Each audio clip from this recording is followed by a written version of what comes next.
Hi, this is Majinoni, and here's my review for Teen Titans and Justice League Dark number 5. Now, first of all, I want to say I really did enjoy Justice League Dark, but I don't think I fully appreciated the story, and by that I mean, there's even though this is a 5-issue series, there's a lot of characters in here that I'm not that familiar with. And, I know them, Xanadu I know, Zatanna, not Xanadu, I meant Zatanna, I know Shade, Deadman, Constantine, but this is a new version of them, and their personalities were a little bit tweaked in some cases. They didn't look the same that I'm familiar with, except for a couple of them. Shade he's really a complex character. And when you threw all these new characters in a situation in which they really normally wouldn't have been involved with each other, it took me a little bit to get going. Now, I still think that there's a lot of interesting things in this book, and I did enjoy it as I read it. But what I'm going to do is I'm going to sit down. I'll probably be like a month or so later when I have some time, but I'm probably going to sit down and I'm going to read all 5 of these issues back to back so I can fully digest it. And like I mentioned before, this is the final issue of the first story arc. And it ended well, but I guess you can say it ended the way it had to end, especially when there's a man named Constantine on the team. So for that, I was like, okay, that's like a decent ending, I understand that. But I don't know how you're going to pick up the pieces for the next issue if you're using the same team. Because Deadman is in here and he's just all pissed to all hell. And I don't see how Deadman's just going to come walking back. Heck, he didn't even want to help them, save the world type thing. He was only looking to get his booty. And I thought that was kind of selfish of, a superhero to do that. But, he's dead. He doesn't care. Now, I think the art is phenomenal. It's really, really good. There's a lot of nice things going on here, especially with Shade, with his reality warping stuff. Deadman looked really good. Now, keep in mind, when I say, Deadman does look good, but he looked really good, especially after the last time you saw him in Hawk and Dove with Rob Liefeld. Oh my god, this is leaps and bounds a totally different character. Also, what about Hawk? Not Hawk. What about Dove? Did you forget about Dove? Or, you know what I mean? Is this before or after? And I understand Dove was a little pissed off at you, but, you're already shacking up with some girl just like that. So I don't know. It says a lot about his personality. Anyways, there's a lot of also really nice pictures with Constantine, too. I think they really captured his face and expressions, things like that.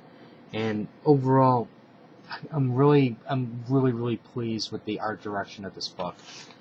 For me, it was like it was like a solid entertainment.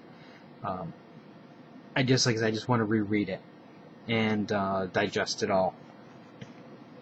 But most likely what I'll probably do is if they do trade this, I'll probably will buy a trade for this one. And let's see, we got Teen Titans. Can any of them defeat Superboy? Well, that's a stupid question, don't you think? Because guess what? Nobody can defeat Superboy because he's super powerful. Now, this actually isn't too bad of a story, but it's not great. And by great, I mean the team follows the Justice League baseball syndrome, where batter up, next guy goes up, tries to take out Superboy, boom, gets taken out. Next one goes up, same thing. And, you can't beat somebody powerful, with that type of a concept. Now, I understand this is a brand new team. They're very young, they're very inexperienced, and they should not be operating on like Avengers or X-Men caliber battle, even though those guys still get taken out just like they were children. But it's not they haven't developed teamwork yet. So this isn't a knock, or I'm not insulting them, or I'm not. It's it's a very realistic portrayal of how they would have actually fought. So I'm okay with that. My thing is the fact of how it's kind of like it's basically they spoon fed me what I thought was going to happen, and there wasn't any real surprise for the most part. The one thing I will say which was a surprise is how Robin just took him out. But then Robin likes to talk his mouth a little bit too much, chirp, chirp, chirp, chirp, chirp, chirp, and then gave Superboy a chance to recover. And it's they did they I don't know how to see. This is a little bit difficult for me to formulate the right words because I don't want to. I know I'm really close to saying the wrong thing. This book wasn't a total disappointment. It just didn't. I don't think it just gave me the bang for the buck that I wanted. But at the same time, with the team that they've grouped together, they couldn't give me that bang for the buck. So I think with my problem with the book is I had a higher expectation level for this fight than I actually should have had.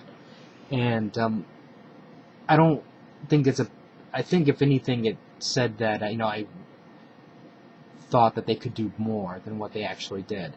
But they actually portrayed it the way it should have gone down. Because that's, exactly what would have happened. Kid Flash would have run in, boom, he gets nailed. The next one comes in, he gets nailed. Somebody's got to go save Kid Flash, so they're out of the picture.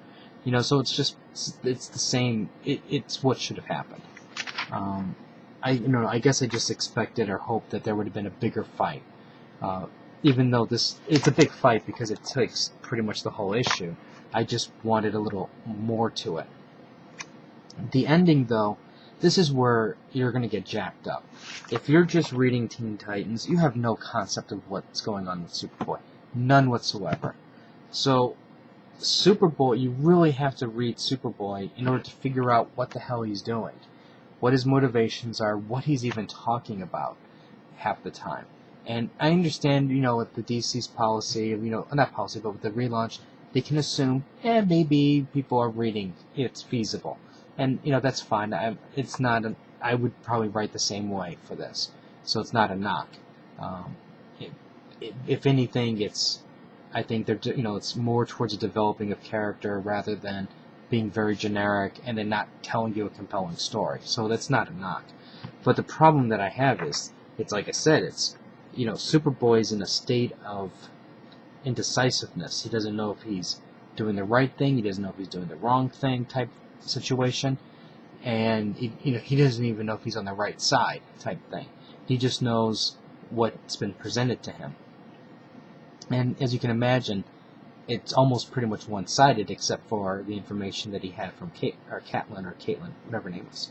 But anyways, if without that information, you're I don't know. And when it ended, it's kind of like, it ended like you sat on a balloon and the balloon just all the air went out like that. Didn't pop, just slow, and it didn't leave me with a sense of awe, because I think with the ending, it basically, like I say, it played it safe. It gave you what you expected. They didn't really challenge anything.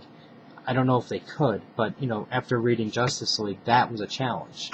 That was, even though it was a play-by-number game, they did an outstanding job. Everything from the artwork to the execution of the progression of the battle. And I think with this situation here, we never had that progression. It was just more like total failure. And that was, I think, that was a little bit of a disappointment for me. And I think that's why I'm in the situation of I don't know what to think. maybe if I read this before I read Justice League, I would think something different. But after reading Justice League, I know there's a better way to do this, and I think that's where my problem is with this. So, anyways, if you have any comments or questions, let me know. I would like to know what you guys thought of the first story arc for Justice League Dark, and let me know what you think, and I'll put up more reviews and stuff later. So, until